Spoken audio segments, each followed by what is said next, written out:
அஸ்ஸலாமு அலைக்கும் வரஹ்மத்துல்லாஹி வபரகாத்துஹு. 40 ஹதீஸுகள். ஹதீஸ் 17. பிஸ்மில்லாஹிர் ரஹ்மானிர் ரஹீம்.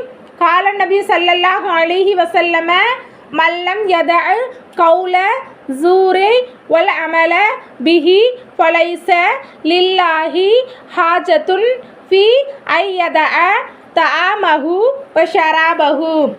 நபிகள் நாயகம் ஸல்லல்லாஹு அலைஹி வஸல்லம் அவர்கள் நபிஞ்சுள்ளார்கள், எவர் நோன்பு நோற்றிருந்தும் பொய் சொல்வதையும் பொய்யான முறையில் செயல்படுவதையும் விட்டுவிடவில்லையோ அவர் பசித்திருப்பதையும் தாகித்திருப்பதையும் பற்றி அல்லாஹுவுக்கு எவ்வித அக்கறையும் இல்லை. நபி ஸல்லல்லாஹு அலைஹி வஸல்லம் அவங்க என்ன சொல்கிறாங்க அப்படின்னா, யார் நோன்பு வச்சுருந்தும் பொய் சொல்கிறதையும் பொய்யான வழியில் நடந்துக்கிறதையும் விடலையோ அவங்க பசியோடு இருந்தாலும் சரி இல்லை தாகத்தோடு இருந்தாலும் சரி அல்லாஹு தாலாவுக்கு அவங்க மேலே அக்கறை இருக்காது, அல்லாஹு தாலா அவங்கள கவனிக்க மாட்டான் அப்படின்னு சொல்லி ரசூல் ஸல்லல்லாஹு அலைஹி வஸல்லம் அவங்க சொல்கிறாங்க. எனவே இன்ஷா அல்லாஹ் எந்த சூழ்நிலையுமே பொய் சொல்லக்கூடாது.